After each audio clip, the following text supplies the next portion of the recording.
Amém. Cumprimento os irmãos com a paz do Senhor. A igreja pode se assentar.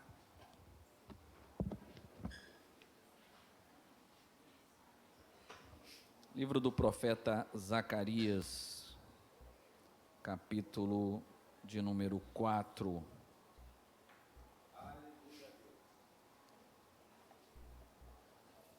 Estamos retomando a exposição do livro do profeta Zacarias.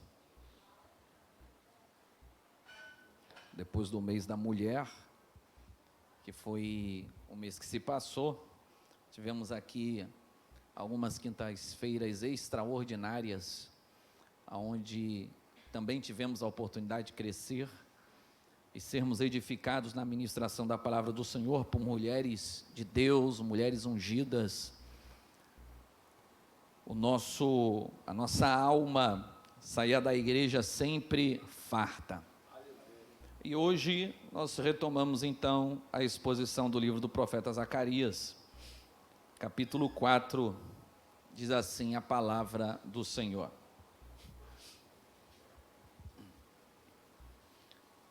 A minha versão está um pouco diferente da versão que está ali.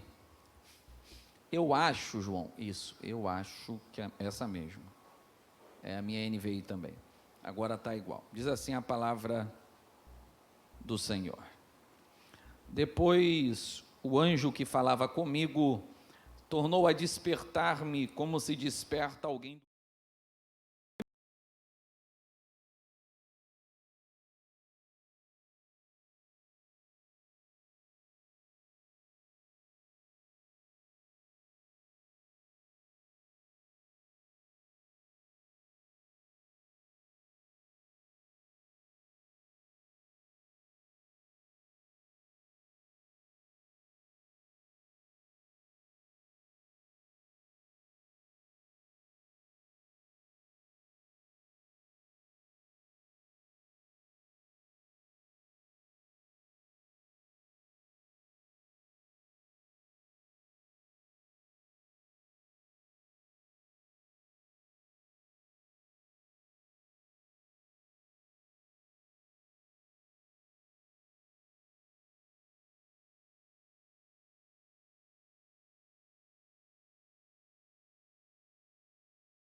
Na exposição do capítulo 4 de Zacarias. Depois, eu queria que alguém trouxesse água, mas aí Deus já proveu. Os irmãos se lembram, na última ministração, nós falamos sobre Josué. Eu me lembro que eu estava saindo de uma crise de coluna e ministrei sentado. Como eu estava sentado, muito confortável, eu lembro que me estendi muito. Espero que isso não aconteça hoje. No último encontro nosso, nós falamos do capítulo 3 do livro do profeta Zacarias, e naquela ocasião nós interagimos com o personagem de Josué. que era o personagem central daquela visão. Ali Deus restaura a dignidade de Josué por meio de sua intervenção sobrenatural. Deus faz espontaneamente o que Josué não poderia fazer. E os irmãos devem se lembrar que aquela visão, Zacarias via Josué e Satanás se lhe opondo e lhe acusando, e o anjo do Senhor ali restaurando a dignidade de Josué. Realmente, para mim, é um dos picos do livro do profeta Zacarias, e ali a gente aprende muito sobre a maneira como Deus opera a mecânica da salvação. Nós entendemos naquela ocasião que Israel tinha um problema grave, e esse problema grave era de cunho espiritual. A nação precisava ser restaurada espiritualmente. Daí então, a figura central da visão é o sumo sacerdote Josué, que era o representante espiritual da nação. Naquela ocasião, nós também traçamos um profundo paralelo entre a graça de Deus, a salvação do homem, a incapacidade do homem de se conduzir a Deus e o perdão de Deus. Ali Deus deixa claro ao seu povo que a restauração espiritual era ainda mais importante e urgente do que a restauração política e social do povo. Ou seja, a restauração espiritual estava nos planos e nos projetos de Deus para a nação de Israel e para a humanidade. Nós traçamos um paralelo e vimos que aquela visão não comunica, não fala apenas para a situação da nação de Israel naqueles dias, mas fala para nós nos dias de hoje, nos dias da igreja, fala sobre o poder e o perdão que vem de Deus por meio do sacrifício de Jesus. No capítulo 4, que é o que nós lemos, a ênfase muda. O personagem principal não é mais Josué, líder espiritual da nação. A ênfase muda agora para Zorobabel. E quem era Zorobabel, né? Zorobabel era o líder político, era o líder social da nação. Zorobabel era o governador de Jerusalém naquela ocasião, em paralelo com Josué, que era o líder espiritual. Deus aqui mostra que deseja vida plena para o seu povo. Somos seres espirituais, isso é muito importante para Deus, mas também somos seres sociais. Somos seres feitos por Deus para conviver em sociedade. E quando a gente fala em conviver em sociedade, ao mesmo tempo que somos criados para isso, também encontramos muitas dificuldades, muitos empecilhos para interagir do ponto de vista social. Quando nós falamos do homem como um ser social, nós observamos, a antropologia vai deixar isso muito claro, em todos os ajuntamentos de pessoas, em todos os ajuntamentos de seres humanos, sempre vai existir a figura do líder, daquele que comanda, daquele que orienta, daquele que é estabelecido. Quando nós falamos de convivência social, nós estamos falando de regras que devem existir, porque se essas regras não existirem, a vida em sociedade se torna impossível.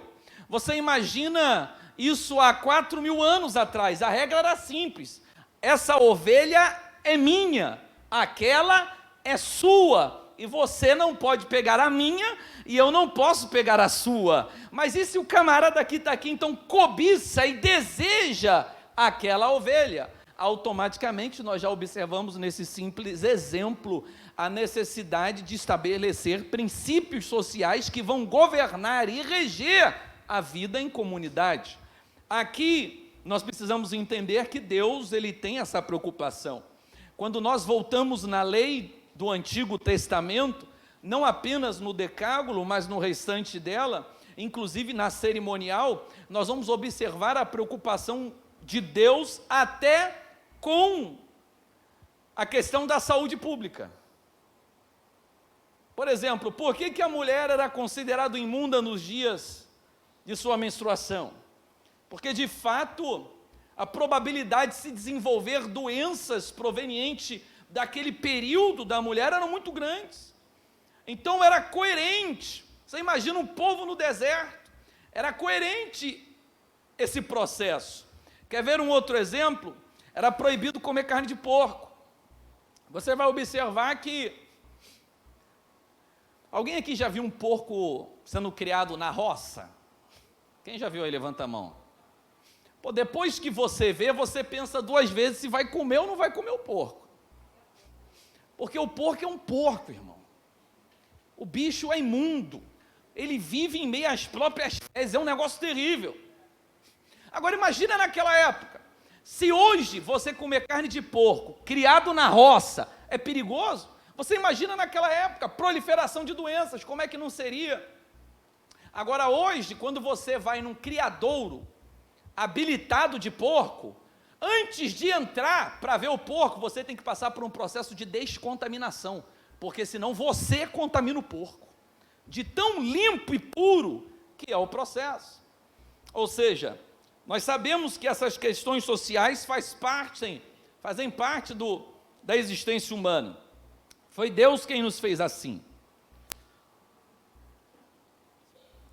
O próprio Deus nunca negligenciou essas duas esferas da essência humana. Nós é que tendemos ao desequilíbrio. Queremos ter mais do que é necessário materialmente e menos do que é necessário espiritualmente. O desequilíbrio é nosso. Jesus Cristo, ele ensina: não estejais ansiosos pelo que há vez de comer ou pelo que há vez de vestir. A ansiedade é a doença do século. E Jesus, há 2000 anos, já estava dizendo: não entra por esse caminho. Amanhã Deus dará. Jesus Cristo nos ensina o caminho do equilíbrio. Mas nós, por tendência natural, inclusive eu creio que por conta da questão do pecado, tendemos sempre ao desequilíbrio, tendemos a negligenciar com uma facilidade impressionante as nossas necessidades espirituais e abraçamos com toda a força aquilo que materialmente nem necessário nos é para vivermos, mas a gente quer ter o celular da moda, o celular último que foi lançado, a gente quer ter a roupa de marca, o tênis de marca, mas a gente não quer passar 15 minutos de joelho dobrado, orando, intercedendo, clamando e buscando ao Senhor. A nação precisava de restauração espiritual e social. O líder social, Zorobabel, governava Jerusalém naqueles dias. Zorobabel já estava há quase 20 anos governando Jerusalém, quando provavelmente Zacarias teve essas visões. E todos os seus esforços para reconstruir o templo, porque veja, de certa forma não era uma obra espiritual, ela tem o seu significado espiritual, mas era uma obra material. Você precisava de recursos materiais para poder construir. Todos os esforços de Zorobabel haviam sido frustrados. O seu vigor e a sua credibilidade estavam comprometidas diante do povo. Essa é a verdade que nós precisamos ter em mente à medida que nós avançamos nessa profecia. Você imagina, 20 anos, Zorobabel dando murro em ponta de faca, tentando organizar a nação socialmente. Vamos reconstruir o templo, vamos reconstruir o templo, vamos reconstruir o templo. E a coisa não andava, não dava certo. As dificuldades que Zorobabel enfrentava nesse período eram imensas. A oposição dos povos que viviam ao redor. Não era a função do sumo sacerdote cuidar da questão da segurança pública, era a função de Zorobabel. Falta de recurso, quem tinha que prover recurso material não era o sumo sacerdote. Quem tinha que organizar a política econômica daquela província era Zorobabel. Naquela mesma ocasião haviam vários embargos políticos. Jerusalém, que estava tentando ser reconstruída, enfrentava embargos políticos, enfrentou diversas vezes, que eram determinados pelo próprio rei da Pérsia, que era a nação, o império que dominava Jerusalém. Além disso, havia toda a questão do desânimo do povo. Eu quero apenas relembrar os irmãos, Zorobabel, Josué e Zacarias fazem parte da primeira leva dos exilados que retorna para Jerusalém depois do período de exílio. Quando eles voltam para Jerusalém, não confunda esse momento, esse período com o de Neemias. Em relação, temporalmente falando, Neemias ele vai surgir nesse cenário aqui em torno de uns 70 a 80 anos depois. Aqui eles voltam para os escombros que estavam lá, com a missão de reconstruir. Aqui no capítulo 4, Deus vai dar aquela que talvez seja a mais complexa e esquisita de todas as visões. Apesar da complexidade daquilo que o profeta Zacarias vê, o significado, sem dúvida, é extraordinário. João, aquela imagem está aí? Está pronta aí?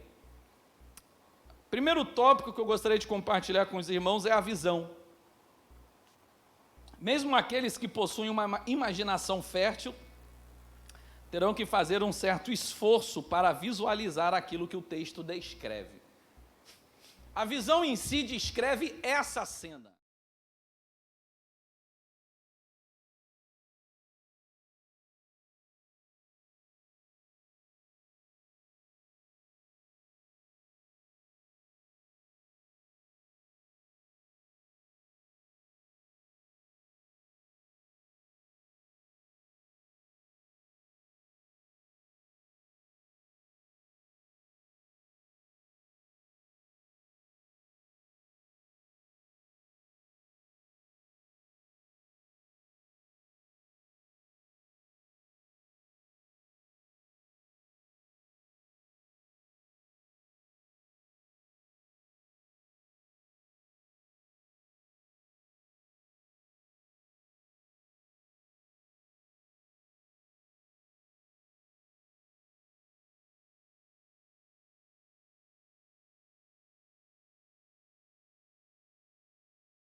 ele perdeu o crédito diante do povo.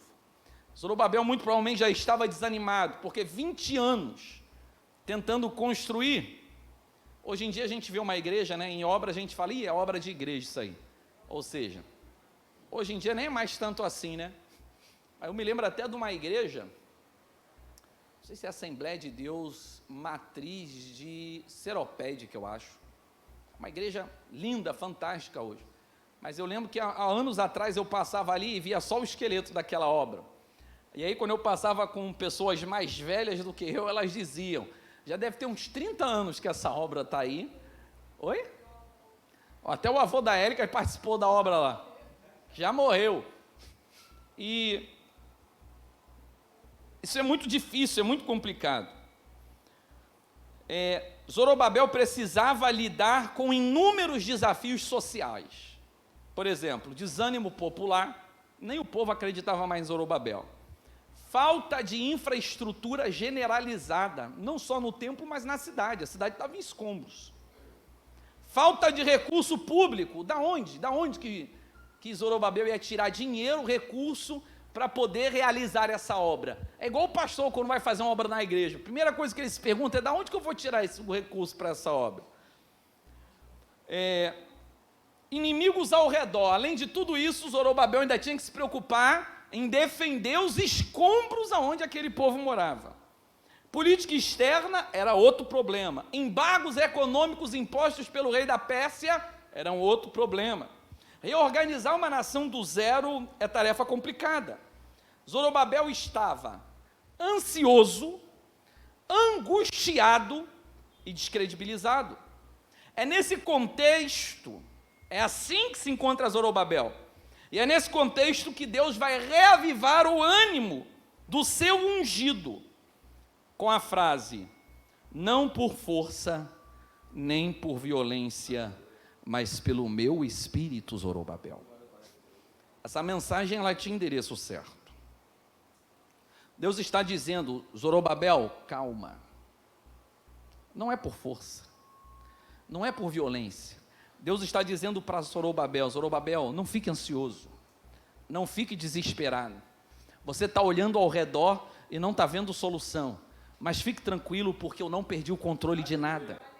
Zorobabel, pare de colocar a sua fé, a sua confiança nos seus projetos, na sua capacidade administrativa. Pare de colocar a sua confiança nas pessoas que surgem ao seu redor para te ajudar. Zorobabel, coloque a sua confiança em mim. Zorobabel, essa obra não vai... Irmãos, literalmente, é como se Deus estivesse por trás daquela situação, fomentando aquele desânimo para o povo. É como se Deus quisesse dizer bem claro, eu vou deixar esse povo ficar no buraco, e quando estiverem no buraco, eu vou lá e tiro eles e mostro para eles que eles só estão saindo de lá por causa do meu poder e da minha glória, por causa da minha majestade, não por força e nem por violência, não vai ser pela sua força, não vai ser por imposição. Meus irmãos, isso aqui é algo muito forte, que muitos líderes cristãos, eu não estou falando só de pastor não, eu estou falando às vezes daqueles que lideram um departamento da igreja.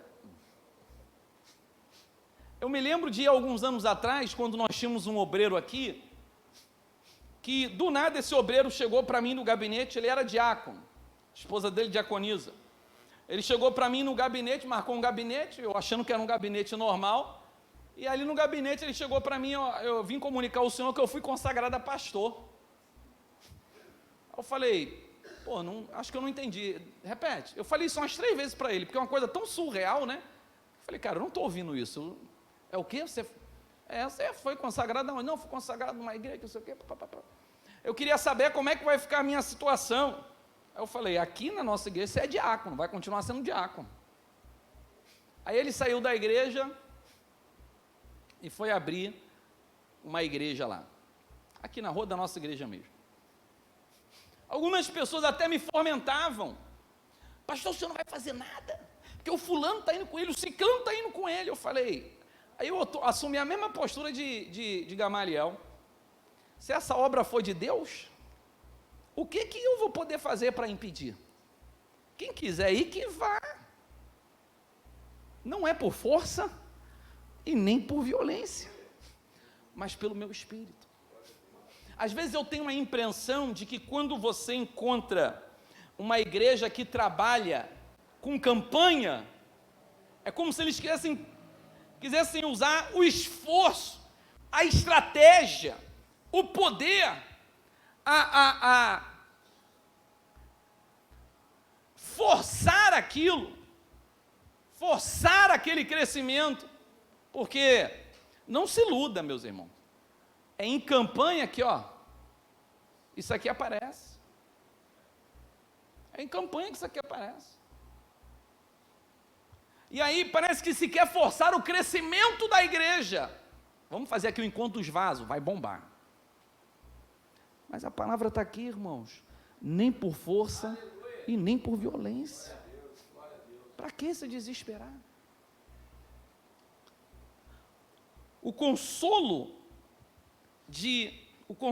que é dado para Zorobabel, ele vai evoluir para uma promessa. Capítulo 4, versos 7 e 8, diz assim: quem você pensa que é, ó montanha majestosa? É mais ou menos assim, a palavra vem, né? Nem por força, nem por violência, Zorobabel.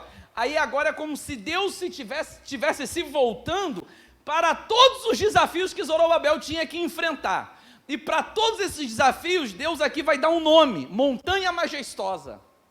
E aí Deus vira para os desafios, a montanha majestosa, e diz: quem você pensa que é, ó montanha majestosa? Diante de Zorobabel, você se tornará uma planície. Ele colocará a pedra principal aos gritos: Deus abençoe, Deus abençoe. Agora veja,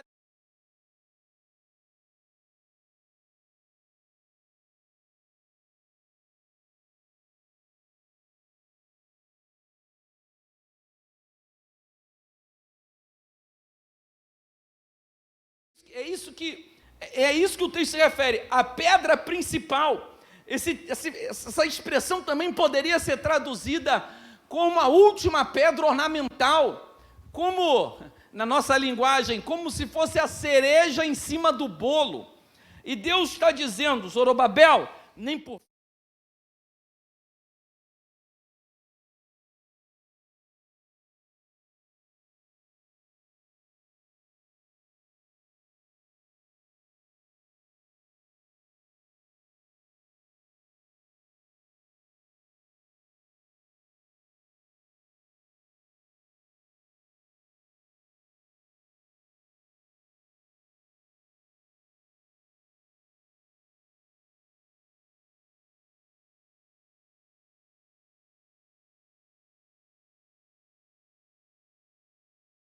no coração de Zorobabel. Verso 9, verso 8, ele continua:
Eu não me lembro exatamente porquê, mas eu me lembro de uma ocasião em que eu era bem pequeno, e eu lembro da minha mãe fazendo uma lamparina.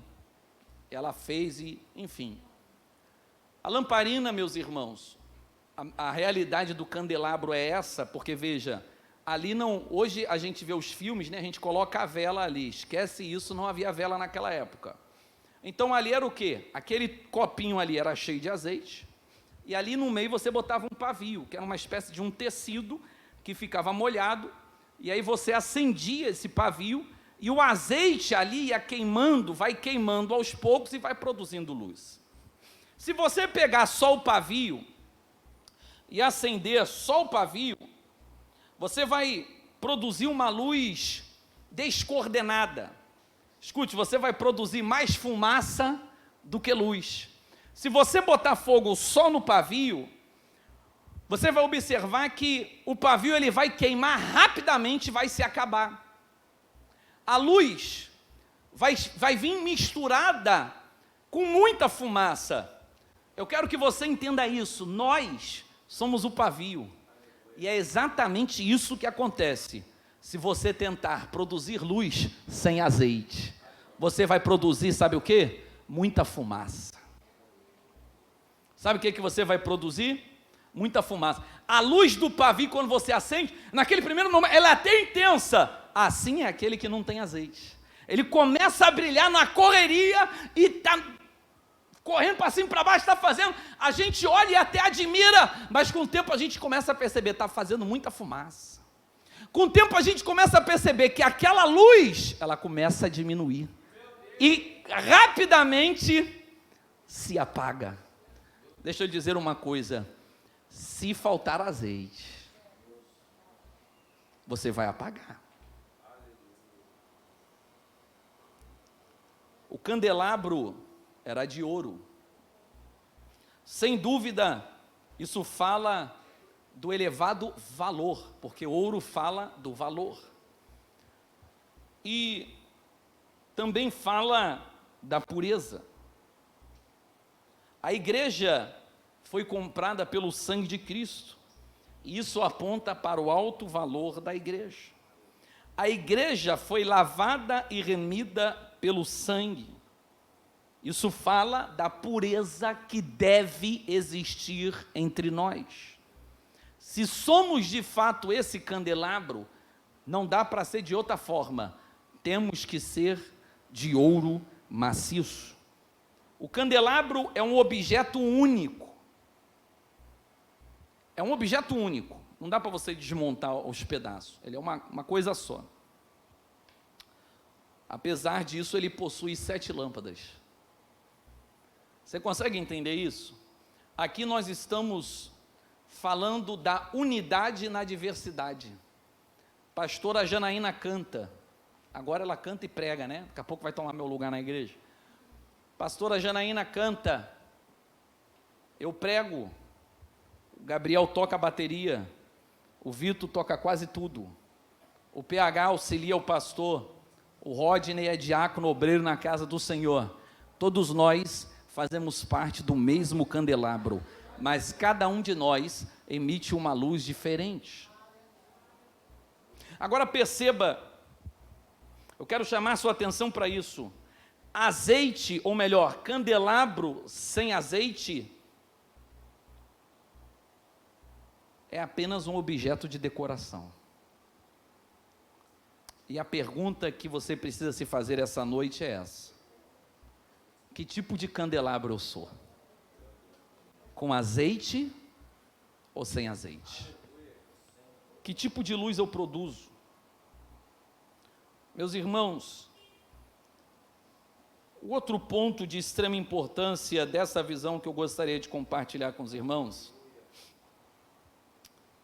que já é a 4ª parte, a gente já se prepara para encerrar, é a partir do verso 11, o significado das oliveiras.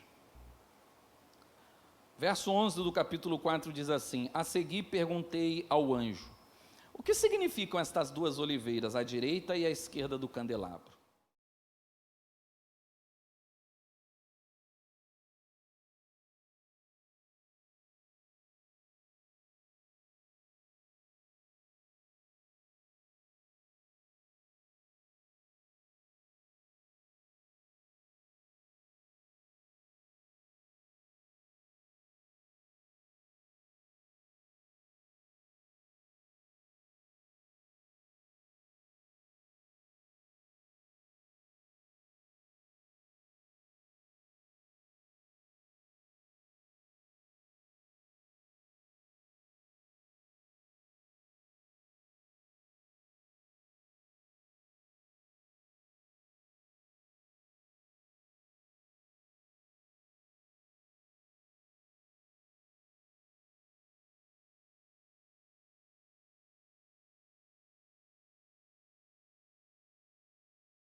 E aí, como é que você convence o candelabro?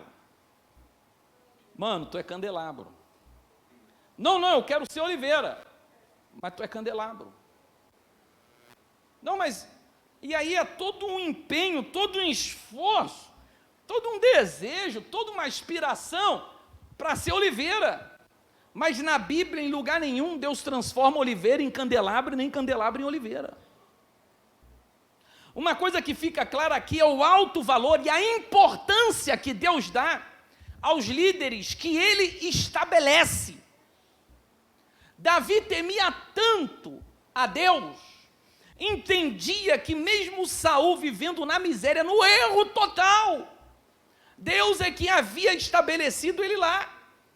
E aí Davi, apesar de já ter sido ungido como rei, apesar de Deus já ter declarado: eu me afastei de Saul, eu não estou mais com Saul, eu rejeitei Saul, mesmo com tudo escrito e desenhado para Davi, Davi virava sempre para Deus por meio das suas atitudes e dizia: sei lá, Deus, é melhor errar por excesso.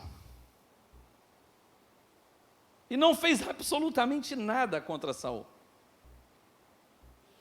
Quando nós observamos Moisés, a Bíblia vai dizer naquele texto que Moisés era o homem mais manso de toda a terra. Dá até a impressão de que Moisés era um bobão. Parece até que o texto quer dizer isso.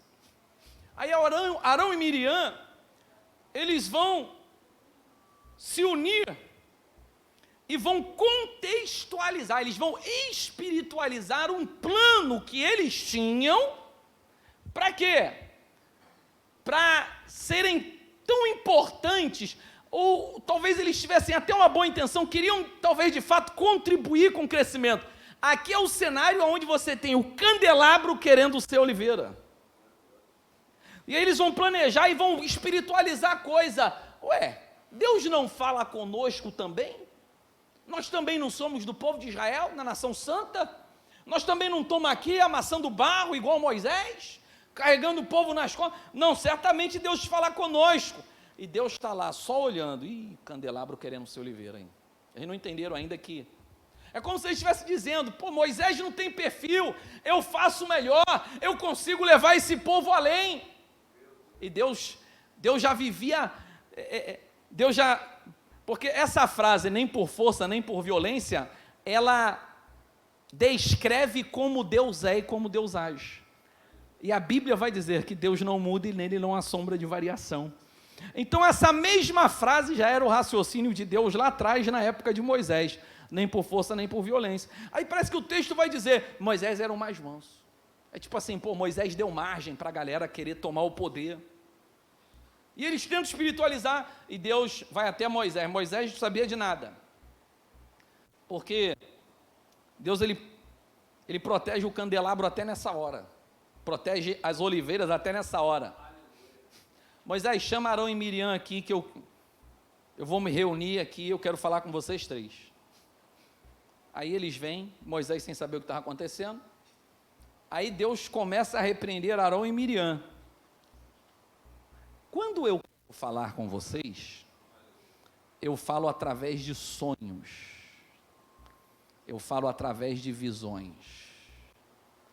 Mas quando eu quero falar com a oliveira, eu falo face a face, como qualquer um fala com seu amigo.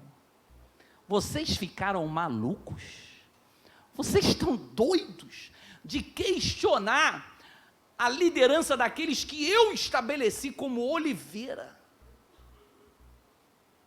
A luz de vocês vai se apagar. Perceba que a ideia aqui era que a unção, ela fluía da oliveira para o candelabro. Você imagina se a oliveira estivesse doente, se a oliveira estivesse enferma, e não conseguisse produzir azeite de qualidade, ou se nem conseguisse produzir azeite. E aqui Deus está deixando isso claro, olha só, esse é um princípio meu, não tem concessão, não tem questionamento, oliveira é oliveira. Nós precisamos entender algo, meus irmãos. Eu vejo, de fato, muito isso acontecendo. Eu já recebi muitos irmãos aqui que vêm de outras igrejas e descrevem esse cenário com a precisão da visão de Zacarias. O camarada, ele começa a dar uma aula um pouquinho melhor na escola bíblica dominical, aí o pastor já se sente ameaçado. Pô, esse cara deu uma aula melhor que a minha. Aí já, não, varão, aguenta aí, segura aí a tua onda aí, que eu que vou dar aula aqui. Quando na verdade, é mais ou menos assim, irmãos. Se Deus me chamou e me colocou como Oliveira, se eu vier todo culto para a igreja e sentar na cadeira e ficar aqui dormindo, Deus vai continuar abençoando a igreja. Eu costumo dizer o seguinte,